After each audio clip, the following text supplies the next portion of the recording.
Hello, hello, hey y'all. Guess what? It's all right. The bases are loaded. We are coming at you live in the beautiful city. A little cold city today. A little cold city. And so you see, that's the reason why I stammered, because it's a little chilly.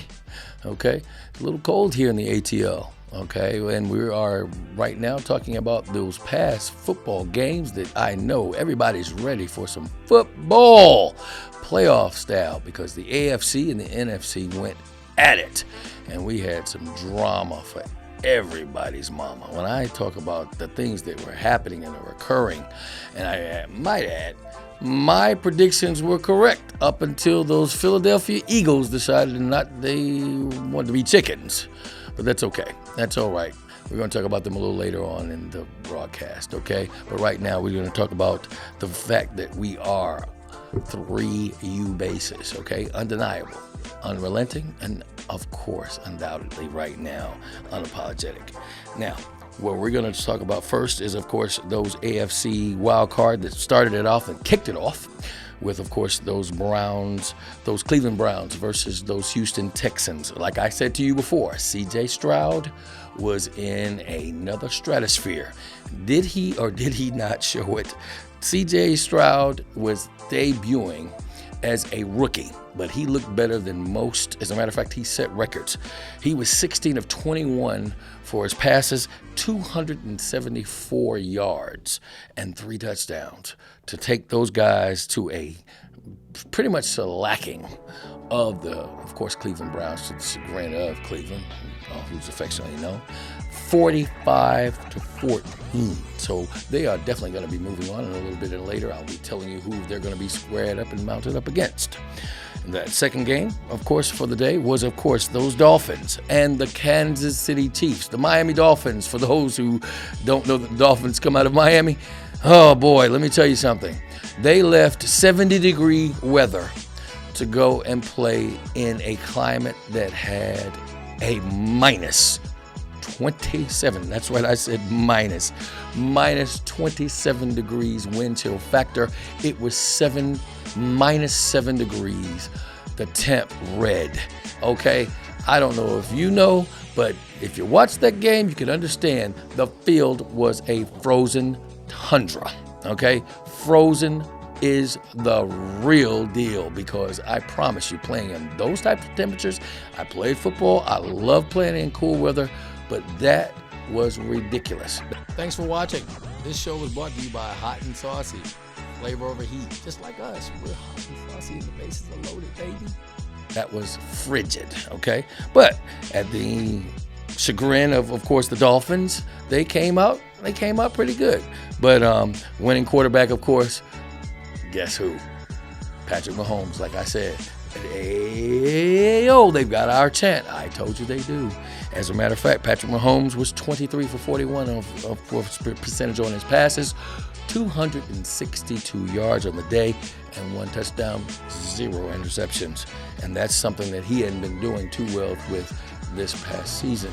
But they got that win 26-7. Okay, so those guys are going to be moving on, and I'll be telling you later on in the broadcast who they're going to be squared up against too. All right, the next game of that NFC Championship wildcard game, that one was, of course, Green Bay Packers versus the Dallas Cowboys. Dallas Cowboys, wow. Good old Dallas. Jerry's World is where they're playing, where they have not lost in 14 tries in their home stadium. So coming off of a really, really good second half of the season was, of course, like I told you before, was Mr. Love. Love just came in, like I said, he showed love. He showed love to his teammates, and he definitely showed love to those Green Bay Packer fans, because they put on a show. Matter of fact, the ending score was 48-32. Guess who? You guessed it, Green Bay Packers, those cheeseheads. I told you, Jordan Love, he brought love. 16 of 21 for his passes, okay, with 272 yards on the day and 3 touchdowns. Talk about Aaron who? Boy, talk about Aaron who. Now, of course, they're moving on, and I'll be telling you later on who they're going to be knotted up against. Ending of the day on that day, of course, was the LA Rams versus the Detroit Lions. Detroit Lions, well, what can we say about those Lions? Those Lions have not bled. That's right. For the younger crowd, yeah, I did say younger. If you, let's put it like this. There was just the beginning of text messaging. The last time the Detroit Lions actually played a playoff game, let alone win one, and that's exactly what they did. They came in against those Rams, and ironically, you have both quarterbacks going, because guess what they did, folks? They switched quarterbacks. Of course, the winning quarterback, of course, was, hey, are you liking The Bases Are Loaded? I do. Guess what? Like, share, and subscribe. I'll keep coming on your phone. I promise you I will. I won't let you down. He showed up and he showed out too. 22 of 27 of his passes, 277 yards and 1 touchdown on the day. And guess what? They ended up beating those guys by 1 point, sending those guys to a frenzy. The whole crowd was crying. You would have thought they actually won the Super Bowl and something else too.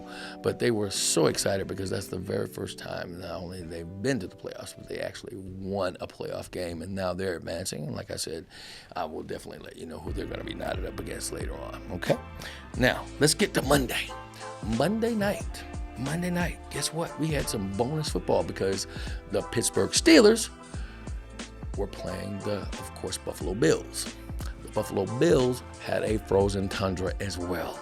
And as so much as it was so frozen, they were supposed to play on, of course, Sunday evening at 1 o'clock, but they had to postpone that game and play it at 4:30 on Monday. That's how cold and frigid it was in Buffalo. And Buffalo is known for it, of course, for its frigid temperatures, okay? So let's go along a little bit into that game. Of course, the Pittsburgh Steelers coming off of, believe it or not, a stronger second half in the season. And as you well know, they have not lost or suffered since Mike Tomlin has been their coach. They have not lost or had a losing season in 17 tries.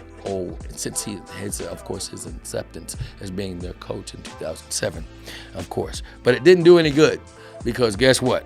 They didn't come to play. The Buffalo Bills, Josh Allen had a field day. He had a field day, no pun intended, on the field. He was tearing that gridiron field up. Josh Allen ended up with 21 of 31, of course, 21 of 30 on his passes with 203 yards on the day and 3 touchdowns to send those Pittsburgh Steelers back home packing into that Steel City. And it's now leaving some questions, in which we'll get a little bit on later on in the broadcast and talk about the tenure of Mike Tomlin, because Pittsburgh Steelers fans are not happy, okay? All right, and that second game for the evening, Monday Night Football. Monday night, are you ready for some football? Okay, the Eagles. Wow, those good old Eagles. I picked them to win I think if I'm correcting myself, Mike Lowry, I think I said that they were going to win by at least 10 points. Boy, I wish I hadn't done that, because guess what? The Tampa Bay Bucks, they should have told them that I had made that pick, because maybe someone did, because they got pissed, because they came out and the winning quarterback that day was Baker Mayfield. Baker Mayfield hadn't been doing nothing since he's been doing all those commercials. And I guess he trimmed down those commercials, trimmed down on the fat, came out there and got just to that. Jalen Hurts, that defense, that O-line let him down every other play in that game. And in so much as that, of course, the winning quarterback, of course, Baker Mayfield, was 22 of 36 on 337 yards and 3 touchdowns for the day, sending those Eagles looking just like they might be chicken hawks. That's right, I said it, chicken hawks, because I was really disappointed. Whatever they've got going on internally, they need to get it fixed, and they need to get it fixed in a hurry, because they are right now, the rumor mill is that Mr. Sirianni may not be back with all these new coaches that are available right now, like Bill Belichick, who I might add is just now, as we're speaking today, is actually interviewing for the Atlanta Falcons. You Atlanta Falcon fans, rise up. At least you're going to be getting one of these elite coaches. Let's pray you do.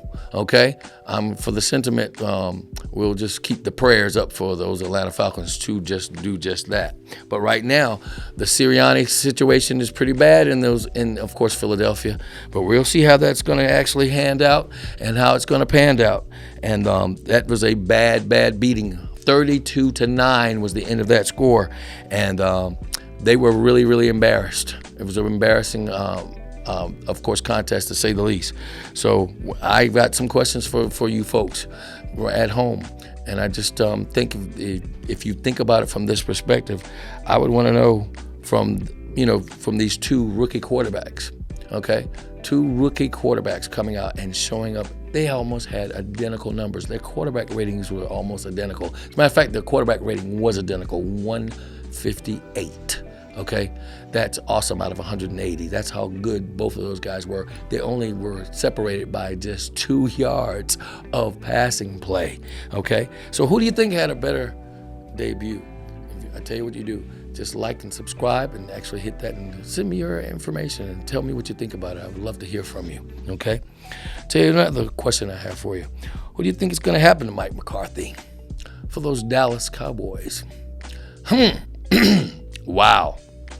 I bet he wished he was still in Green Bay. What do you think about that? He probably wishes he was still in Green Bay, of course, that coach, because he did take those guys to a Super Bowl win, and he took them to 3, of course, AFC title wins in his tenure there. But right now, he's coaching, guess who?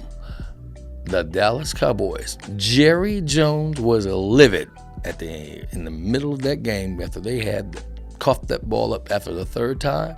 He was not happy. You could see his camp in his entire box. They were not saying a word to him. And when he took that piece of paper that he had in his hand, I don't know what it was saying. It wasn't a check, that's for sure. And he slammed it down. Guess what? Everybody was thinking some heads were going to roll. So will it be Dak Prescott? Or will it be Mike McCarthy? Or could it be both? Like and subscribe. Tell me what you think in the comments. I really appreciate it. All right, appreciate your feedback. Also, what do you think about Mike Tomlin? Mike Tomlin, Pittsburgh Steelers coach.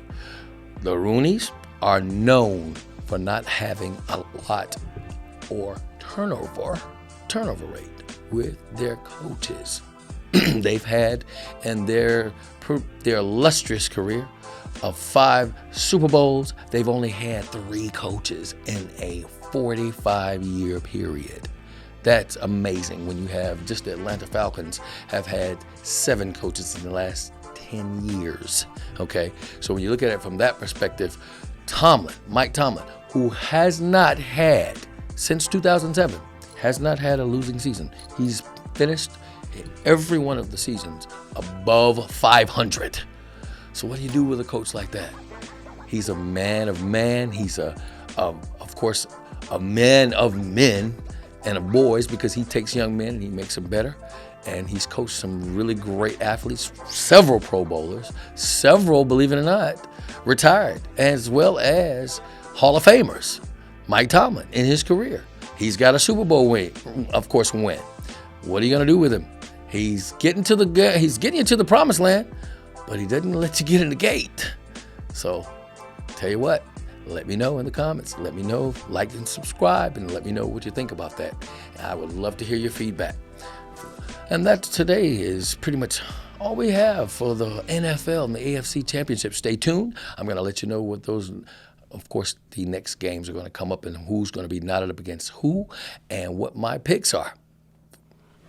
See you next time, because when I know, you know better.